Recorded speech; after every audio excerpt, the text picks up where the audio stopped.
Good afternoon, everyone. And we are here today on the 16th of November to talk about several assessments that are coming up, mostly focused on the access test, which will be coming up pretty quickly once we get back from Thanksgiving break. So I'm going to share my screen and we're going to get started and with the presentation in just a moment. Here we go. Okay. So today's agenda, a couple of different things. I know that there are a lot of you who are new to this, this not only to access, but to these meetings. So we'll just kind of review some of the resources, who we are, and how you can get in touch with us. We will spend the majority of the time talking about the access assessment. We'll get into Apple. We will not talk about climate survey, but we'll talk about DCYA, and we will talk about the mid-year screeners, specifically iReady and Achieve. And so that will be towards the end of the time here. All right, so the people supporting you, the ones that you can reach out with are in our department, which is called Research, Assessment, and Improvement. Myself, Sarah Wallner, Jamie Anderson, who are all here on the call, Stacy Will from Student Services, Ben Kolash from the Multilingual Programs Office, and Lindsay Mitchell, who is from the Local Improvement Team, also in our department. So any of these people have an understanding of access, can direct you in the right direction, and make sure that you get answers that you need. All right, resources for you. Number one, we have our MMSD assessment website, which you can get to, a shortcut, mmsd.org/assessment. And on there will be, if you go through the staff only side, there will be an access support page. And so there will be a lot of documents there I'm going through right now and making sure everything is current. So the user guides are there. Several other pieces about accommodations, about how to, just resources about the assessment, including updated family letters. So there is a assessment coordinator page. So if you want to, for instance, see this meeting once again and to watch the recording or say, what did Tim say about this? You can go back and watch that. We are in the process of changing things a little bit, but this is the list. If you ever need quick support, the quickest way to get a hold of us, especially for all things access, would be WIDA-screener@. And many of you have already used this email address, but that goes to a team of myself, Sarah Wallner, and Ben Kolash, and we typically get back to you pretty quickly on that. It's also cross-departmental, so for us, it's good to have multiple sets of eyes on your questions so we can get that information back to you as quickly as possible. Achieve iReady are also email addresses that you can send questions to about those specific assessments. We do have a new department this year, and we have office hours every Monday from 2 to 3. There's a Google link, a Meet link in the slide deck. There's also one in the agenda for today in the notes section. You can always reach out to us via email. Please don't hesitate to ask questions. And I'm going to do something I forgot to do with other groups, and I'm going to, because there are many new faces here, I'm going to give you my personal cell phone number. I always say you should not be the one worrying about assessments. If you have a quick question, if you are sitting with a group of students and something comes up, you need answers right away. Chat me or text me, call me, whatever it takes. Make sure that you get things taken care of. So my phone number is area code 608-566-5490. 566-5490. And so I will pick up the phone, and I get lot of notification that they're spam phone calls, and I still pick them up. So just want to make sure I get a hold of you, have a chance to get a hold of me. Text is always good. I will leave meetings if I need to take your call. So please don't hesitate. But there are many ways of getting questions answered, and we just wanted to point that out. So access testing, preparing and getting ready to give this. So let's dive into this right now. If you're brand new to Access and you have not gone through the professional development that's required to give Access, or if you haven't done the certification quiz yet this year and you've done Access in the past, it is an annual update. You do need to go through and take the certification training. Mostly, you need to pass the certification quiz. If you have a WIDA account, this is wida.wisc.edu, you're all set to go. If you do not, please email WIDA Screener and we will get you set up for that professional development, for that training.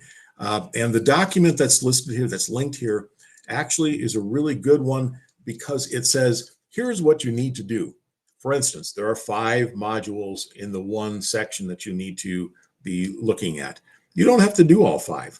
In fact, you need to do 3. So this document tells you which 3 are critical for your understanding of how to actually administer the access test. If you're also administering the access, the alternate access, you need to finish and do the certification quiz in the regular access. And then there's an additional training module for the alternate access because that is a completely different test. So please make sure that you've got the professional development that you need or your team needs. And if you have questions, please don't hesitate to ask. Once you would get to the WIDA website, again, it's wida.wisc.edu, and you have an account, you go to log in on the secure portal, and you put your password, your username and password in, and it takes you to that information. One thing that I want to make sure this happens every year, and we're trying to minimize this from happening, but so it seems as though students believe that closing their Chromebook actually and opening it again actually restarts it like magic. In fact, that's not true. They have to actually restart their Chromebook by pushing down that power button, and then it will turn off and restart. Why is that important? Because the Access application that's on the Chromebook requires a specific operating system in the Chrome system in order to work. The operating system is number 114 or up to the most recent, which is, I believe, 118. Now, you can find the operating system when a student opens their Chromebook and starts it up or restarts it. In the upper right-hand corner, it'll say Chrome OS, and it'll tell you what version it is. So you'll be able to see which version the machine is on. Oftentimes, students have not restarted their Chromebook since the summer. So opening it up, restarting it, turning that power button on, it will update that. And just keep looking. You may have to do that more than once in order to get it to the right version.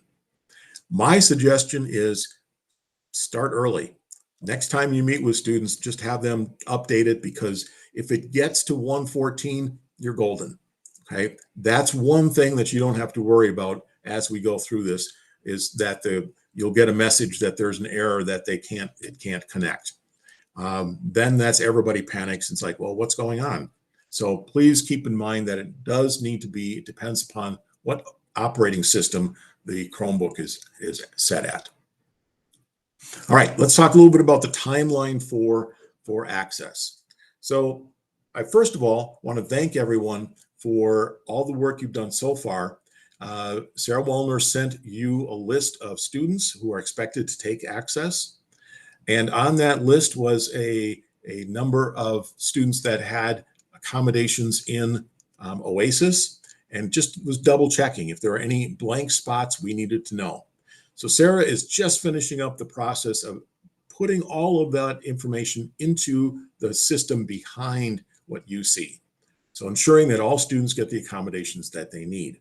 And once that is done, tickets will start to be printed. You will get those either just prior to Thanksgiving or the day early in the week after Thanksgiving break. That's what I'm going to say, is we're going to promise that, not before Thanksgiving, but don't be too surprised. It might show up. Now, there are also physical materials, not so much in middle school as in elementary, but I do want you to be aware that there will be a box of materials coming to you. Yes, Jody, I'm sorry. I'll stop right here. I just have a quick question. You said that Sarah has already sent out the list of names. Yes. Okay. Yes, I sent that on October 27th. Okay. Interesting. If in physical form, like you usually do? No, in an Excel roster. Okay. I'll have to go look for it because I don't believe I have it. So Yep. I'll have to go look. I'll resend it to you, but the title of that email is Access 2023-24 roster and next steps review by 11/7. Okay. Awesome. Thank you. Thanks. So you will be getting physical materials, and the physical materials would include, for instance, a testing administration manual. You'll get some papers like that. You'll get information about sending physical things back. You should probably all get just about one box, and it will be nice, bright yellow box. Unlike most other boxes, Access comes in a WIDA yellow or a DRC yellow box. We get those materials on or about the 30th of November. So we're getting really close to the start of the window. We don't know when they'll come in the morning or in the afternoon. We'll get them to you as quickly as possible, and we'll give everybody kind of a heads up and say, look for the boxes, they're on their way. So Friday, the 1st of December, I would expect that everybody would have I would hope that everybody would have their box. It will, if you don't have it, it won't preclude you from actually starting when the test window opens on Monday, the 4th. All the information, remember, for students that is in the system has been pulled by DPI, and they got that information from IC earlier, probably late October, middle of October. And one of the things that is always moving, as you well know, is students moving into the district, students leaving the district. So if by some chance you have a student in front of you, please make sure that if they don't have a ticket, just send an email to WIDA Access WIDA Screener at. Now, also, please keep in mind that things don't change just because we're in Access testing season. New student arrives. The process remains the same as it always has. You need to, first of all, look at the home language survey. And if that suggests that the WIDA Screener needs to be given, then you give the WIDA Screener. And if the WIDA Screener indicates that the student is an English learner, then you go through that whole process. And at that point, we will then be able to add them as a student to take the Access. Now, Access testing, the window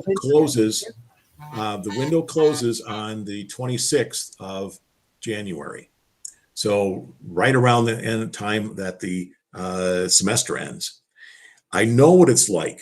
I know that it's really tight because you're trying to get all the students made up who have missed things, and now suddenly student shows up at your door and Tim said you still need to go through that process. So we set a date of the 19th of January. If a student arrives before the 19th of January, please go through that process and then do the Access test with them. They arrive after January 19th, then go through the process of enrolling them and making sure they're an English learner, but you do not have to give Access test this year. So take a little bit of the pressure off and make sure that just follow the routines that you've been used to doing. So once again, I want to just clarify the window opens on Monday, December 4th. If you do have to order some materials, Physical materials usually take us about 3 days to get. So we'll order them 3 days later. They will be in district and we'll get them to you as quickly as possible. I would urge you to what I call front load the window and try and get the majority of your students at least moving and started well into the assessment rather than wait until later. Here's why. Even though the window opens on December 4th, we have 2 weeks later, we start our winter break. So winter break begins on the end of the day on the 19th of December. We return from winter break on the 3rd of January. And it's like, oh, well, we've got weeks. We've got 3 weeks to go, right? Keep in mind that we've got the end of the semester, which comes at the 26th of January. We also have Martin Luther King Jr. Day, which is a day off on the 15th of January. And so it always seems like there's plenty of time, but in fact, there really isn't. So I encourage you to get as much done prior to winter break as possible. So planning and thinking right now is really critical. So when it comes time to test, a couple things that will kind of just to think about. Number one, you'll recall that there are tiers. Yes, I'm sorry, you have a question, Rebecca? Is the central office going to send us the tickets printed already here to the school? Yes, we Okay, will, and you'll that's- get those right after Thanksgiving. Okay, because you usually printed them, and I don't know how, but yeah, Yep, that's nope. good. Okay, Yep, we're all good, thanks. thank you. So keep in mind that there are 4 domains: listening, reading, speaking, and writing. That the speaking and writing domains assessments have 2 tiers to them. There's A and B, C. And so those particular domains, you need to separate those out into 2 different groups. And we'll talk more about that in a few minutes. Headsets are absolutely necessary for the speaking component. So make sure that you have working headsets, and it should not be student-owned earbuds or anything like that. We want to ensure quality in the speaking, that it comes through on the recording process clearly. So district headsets are expected. For the listening portion, however, because they're not using, they're not going to be recording their voice, I'm okay with them using their wired earbuds if they have that. Okay, group size. So for the listening and reading portion, which are the first 2 components that you'll have to do, it's suggested that no more than 20 students at a time actually be involved with that. The reason is because if you have to get around to 20 different students to help them with some portion of whether it's actually logging in or not, that's a pretty heavy lift and it slows everything down. If you have 20 students and you have 2 adults there, that actually might be a really good thing to have, just to make it more accessible for each of the students and the staff members. The critical group size is for the speaking component. And that really 6 to 8 is kind of pushing it. I know that we can actually do more than that, but here's what I'm concerned about. First and foremost, background noise. So if you've got 15 people in a smaller space talking all at once, and you have someone who is very soft-spoken, there's no guarantee that their voice is going to be picked up over and above all the other noise in the room.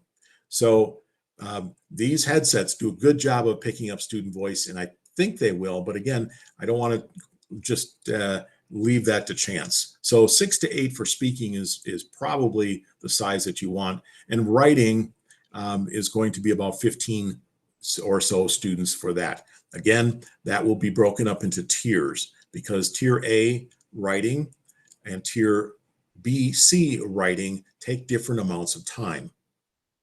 The speaking also is broken up into tiers, but you can have tier A and tier B, C in the same room, because they have headsets on and they are speaking, responding to the questions that are there. Every year there's a question about what kind of support do we get from central office. Multilingual programs department is working on that right now. I just saw an email, and so you will get information on that very soon. I don't have that information, so they're finalizing it.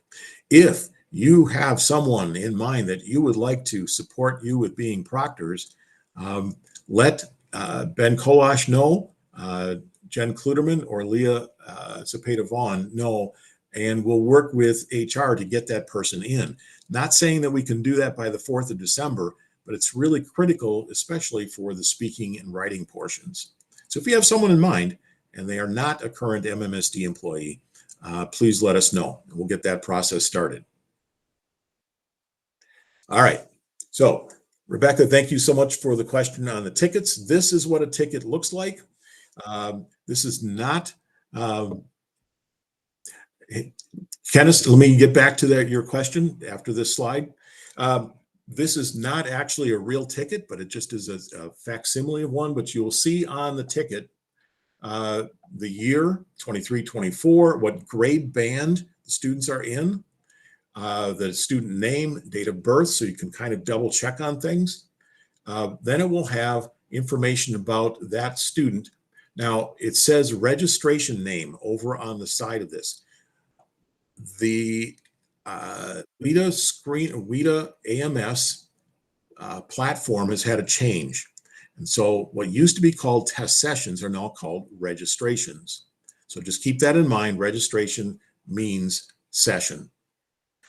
Underneath that, you'll see accommodations. And these are 2-letter accommodation abbreviations. I just put on the website kind of a table showing you what each of these letters represents. And remember, these are accommodations only, not supports. So for instance, a human reader, that would be listed there. And to be honest with you, I'm not sure what the code is, but it's there on the web page for access testing. Also, keep in mind the username and password is critical. Students do need to use this. It is not something that they can just go into ClassLink, click on it, and it takes them to the test. So we will go through what it looks like from a student perspective in just a moment. So I do want to address Kenneth's question. If you need headsets, I don't have tons of them, but I do have some. So please email me directly, and I will make sure that we get as many as we can to you. Let me know how many, in a perfect world, how many you would need, and then I'll do my best to get as close to that number as possible. So please make sure that you let me know. Thank you. Will do. Absolutely. Absolutely.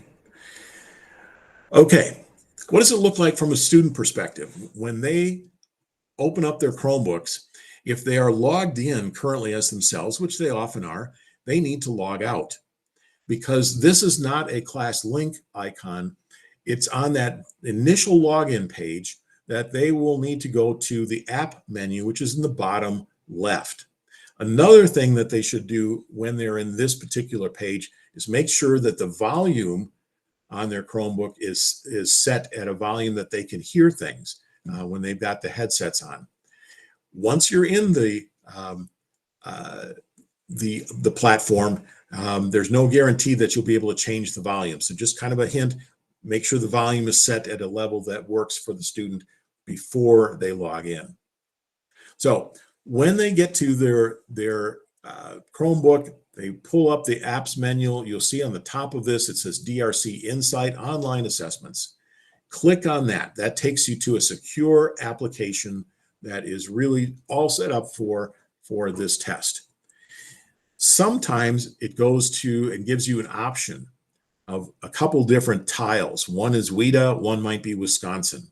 And so what we'll do is we want them to click on WIDA. So just in case it goes there, it doesn't always go there, but in case it does, don't panic, click on WIDA. Now, actually setting up and running the test, A couple things have to happen. First of all, as I've alluded to it, you need to do the listening and reading portion of the test, the domains first. Doesn't matter which order. You can do reading, then listening, listening, then reading. It doesn't matter.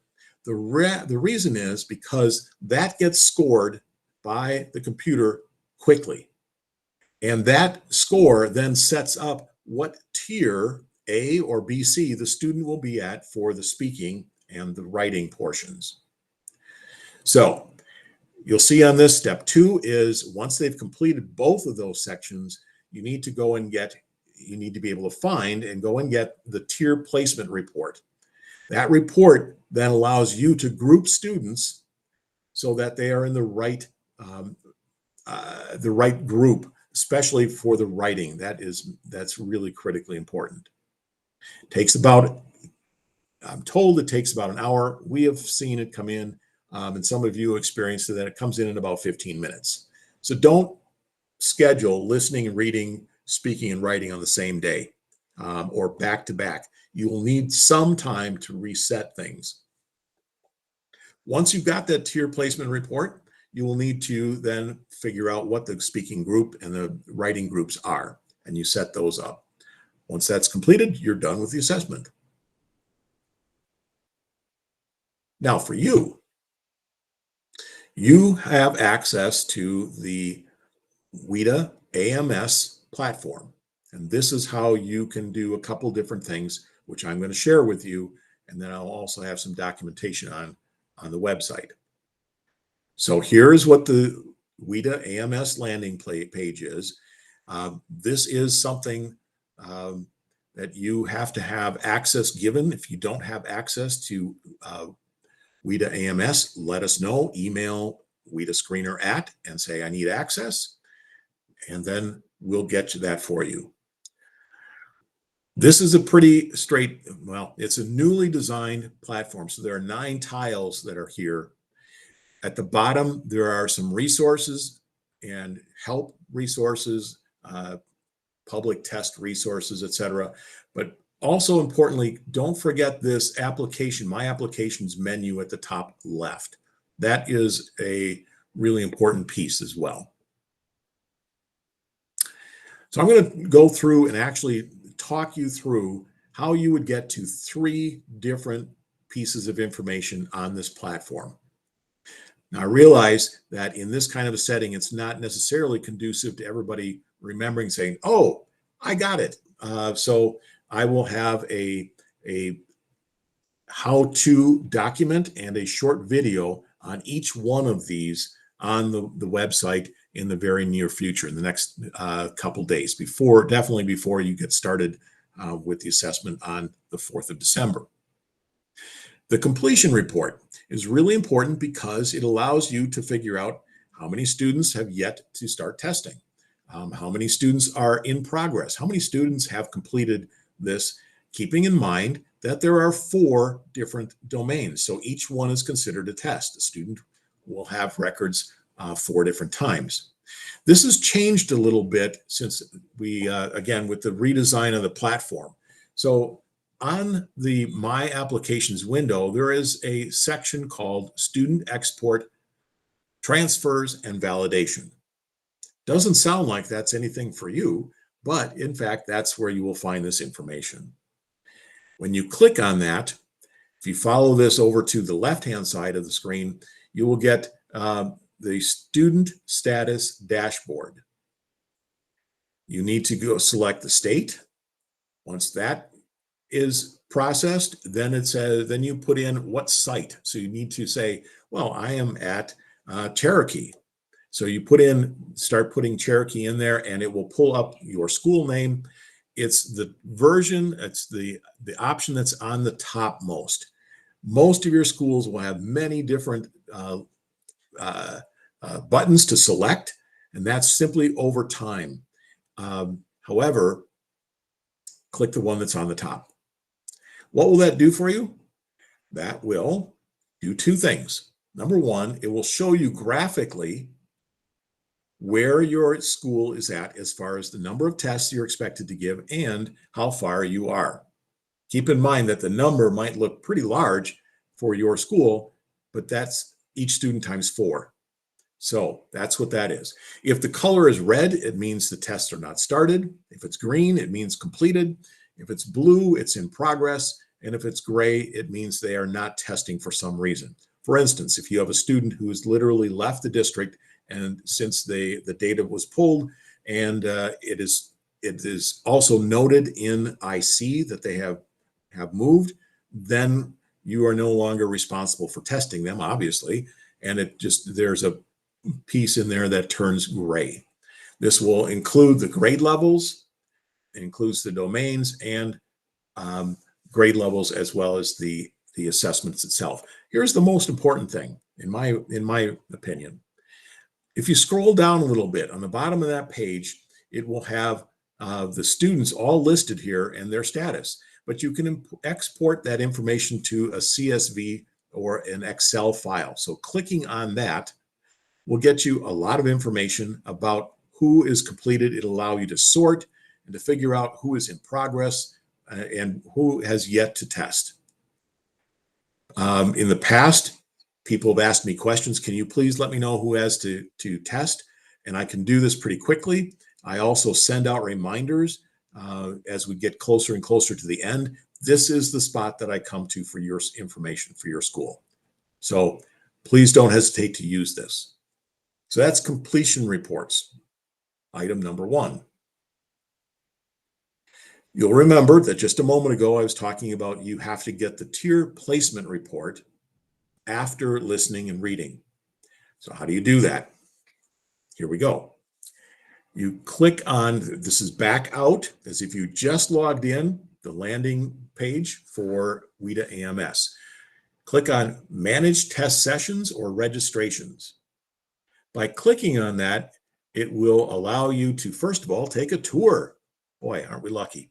So you can go through and take this tour as many times as you choose. After the second time, I said, I'm done with taking the tour. So if you want to take the tour, just click the next button. And after about 2 or 3 times, you'll click that X and X out of it. So this appears every time. Once you have finished with your tour, then you need to select the site. This is in the upper right-hand corner of this page. You may have only one site to select. I'm not sure. Again, I don't have your permission set, but my guess is you will just have your school. Make sure you choose that. So this says state, district, and then school, and you have the drop-down menu and you select your school. Save that. Once you've done that, you'll be asked to put in the registration window. What test are we giving? What's the active test? Here's where you can toggle between Screener, if you have a new student, and WIDA Access.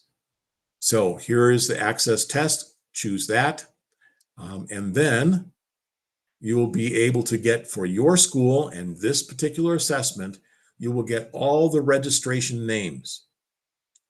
Remember, registration name means session name. So it's broken down by grade level. And as you see over here a little bit to the right, which domain. So this is generic grade 8. And here's the reading grade 8, 6 through 8.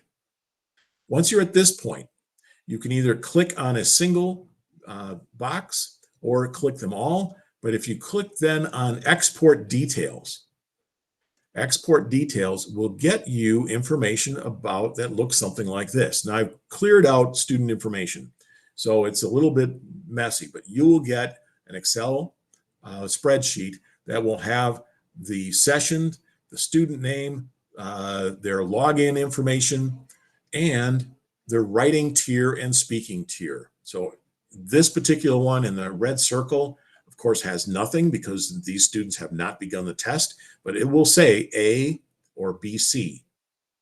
So this is where you'll find that tier placement report. Again, I will have a how-to available for you. So if you don't, you're not remembering this, that's fine. The third and last thing I want to show you today is how to print tickets. So assume that you're going to get tickets for all students and for all the domains. Now, student arrives and in next week, and or the first week of the assessment, we will add them. Again, if you just want to double check, we're going to be following changes in IC during this time. We will upload and add students, and then we'll send you an email saying, go ahead, everything's ready. You can print their tickets. How do you do that? Again, there's been a change. So you go to, again, test management, select your school, select the assessment, the registration window, and then you will need to say, well, that student is a sixth grader. So you would go to generic sixth grade, reading, could do any of the domains, check the box. And once you've done that, by clicking on that, you will go then to the domain and it will actually list all the students.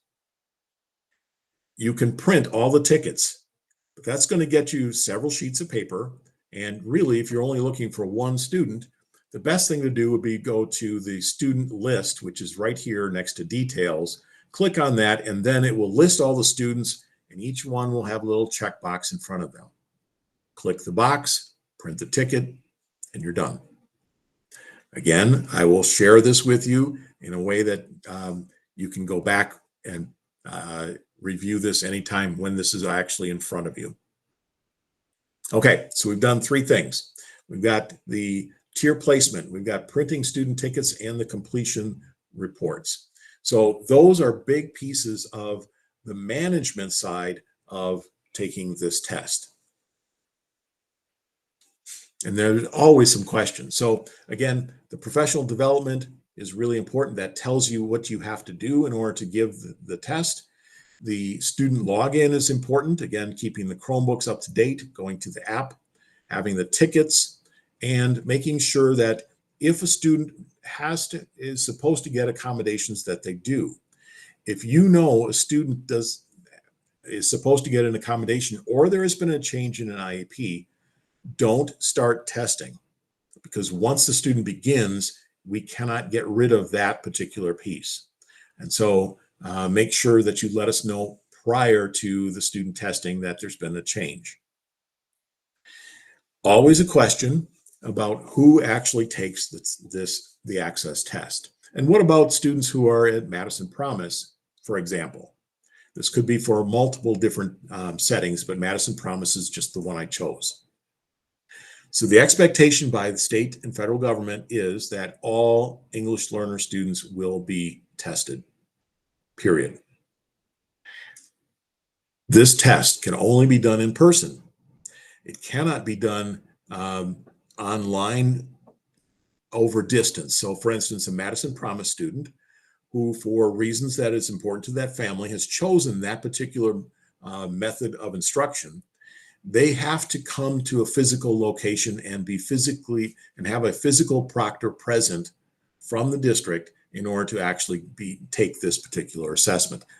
So if you have students at Madison Promise, it's really critical that you work with Andrew Stendahl, who is their guidance person, and he helps support all the assessment that goes on in Madison Promise, to make sure that there is a place that that student can come and take the test. It could be at your school. It could be at a local library where you have somebody there who can actually do the proctoring of the assessment. It could be a lot of different places, but it has to be in person. So connecting with that family, Andrew will know the best way of getting a hold of that.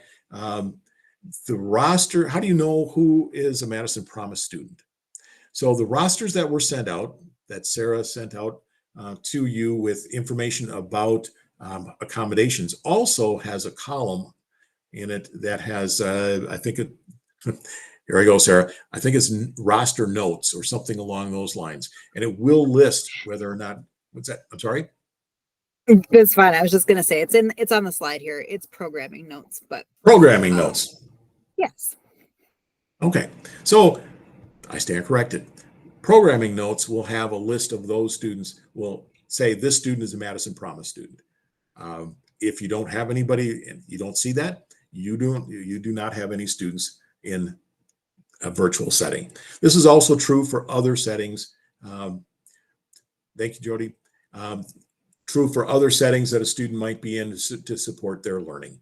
So keep that in mind. And if you have specific questions about specific students, also let us know. Okay, I'm going to stop there for a moment. And just we're going to shift gears. I will come back. If you've got questions, please either write it down or put it in the chat about Access, and we'll come back to those. Those of you who are in buildings that have the DLI program, you are just finishing up the Apple Language Proficiency Test. Tomorrow is the last, tomorrow is the last day for that.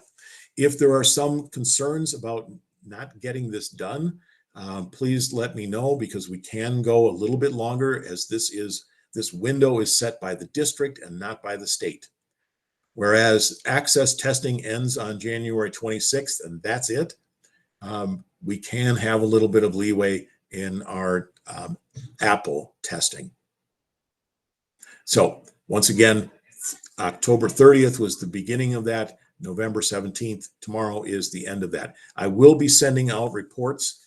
I've sent out about half the schools already. I will get the other half either later today or tomorrow, just to let you know what A, student scores are, and B, if there's anybody who needs to finish up. And again, we can take that over into next week. But please let me know if you have other students to finish up, because we ultimately will be pulling data from this, and we want to include all students. All right. Also coming up in our near future, for our 7th graders and our 8th graders, 6th graders will not be involved in this, is the Dane County Youth Assessment. This is a survey about students and students in their lives. And it's a really important survey that happens only once every 3 years. This is the year. This has been given since the 1980s, so it's a very long-standing survey, and the information is used across the district for multiple things. So this is really important to help our students out. The window is going to be late January through early March. However, I'd really like to see us get this done by middle of February. There'll be more information coming to you shortly about that. The reason why get it done in February is because, unfortunately, I have to tell you that late March is when forward testing begins. So I really don't like the idea of having multiple assessments go at the same time, especially if it's similar students. So for instance, the Dane County Youth Assessment does only affect 7th and 8th graders, and it is not language dependent as far as, for instance, Access is for English learners, Apple is for those learning in DLI. So just want to make sure that we don't overload people too much. Why is this important?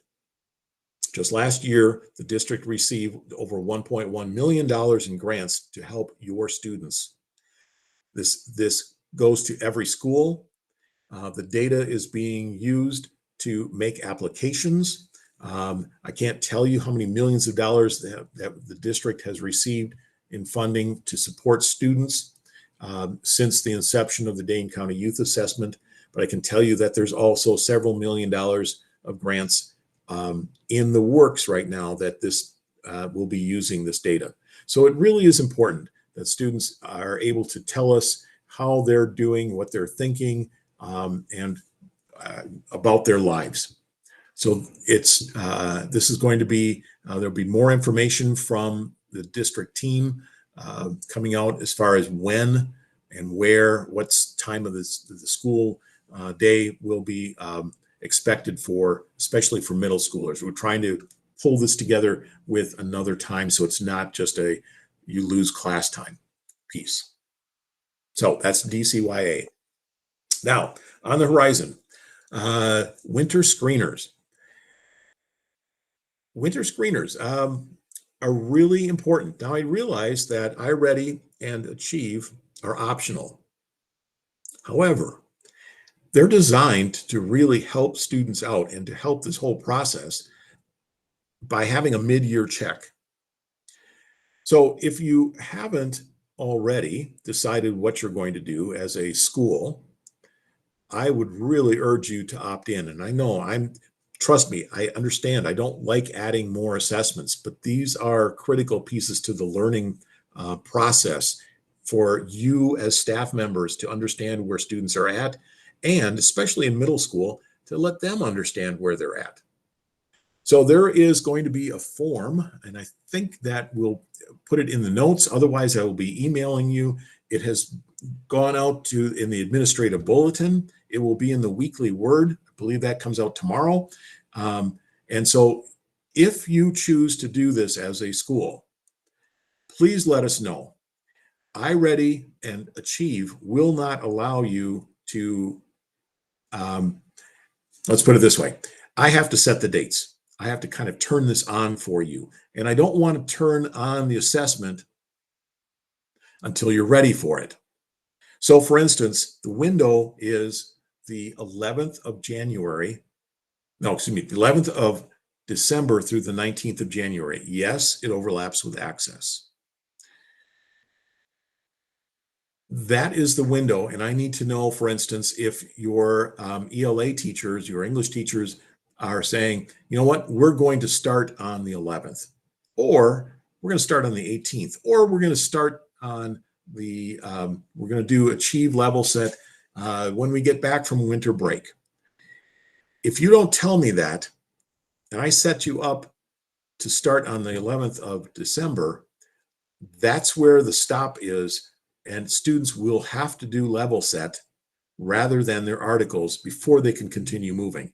So it's kind of like, here is the date, and that's what you have to do in order to continue to the other side. So if December 11th is the date that your school wants, let us know that. If the 3rd of January is the date your school wants, let us know that. Remember that the window closes on the 19th of January for both iReady and for Achieve. So please let me know if you have any questions about that, but I urge you to seriously consider doing the winter screeners. There's always questions every year about opt-outs, so this is just a reminder. Opt-outs need to be in writing. They can be an email, it can be a handwritten note that gets scanned. If there are other questions, for instance, sometimes I know it's really, really hard to get a hold of families, and teachers will actually be able to text them. If that comes through, I need a screenshot. And I will, please send that to myself or to Jamie Anderson, as we will be cataloging all of that and keeping track of that. I do need to report opt-outs to the board, and that's also some of the data that we're following to see along the lines of school improvement.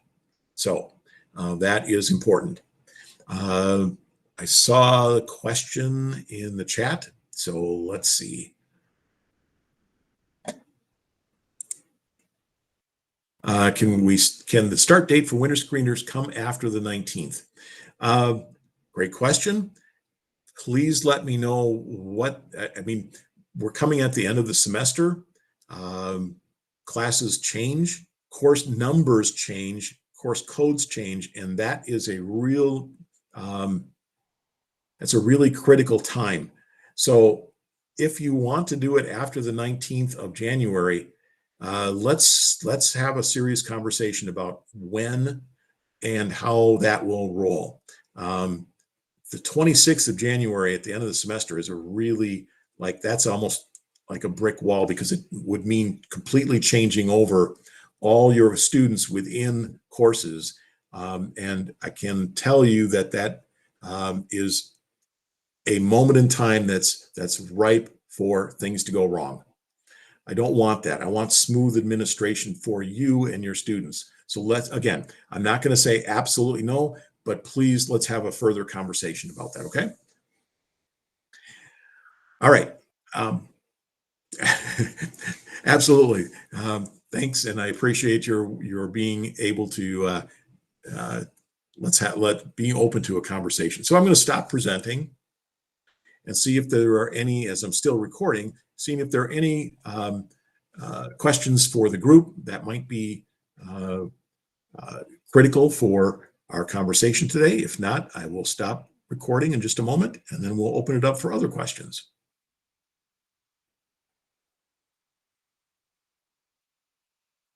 Since we're not jumping at it, I'm going to stop recording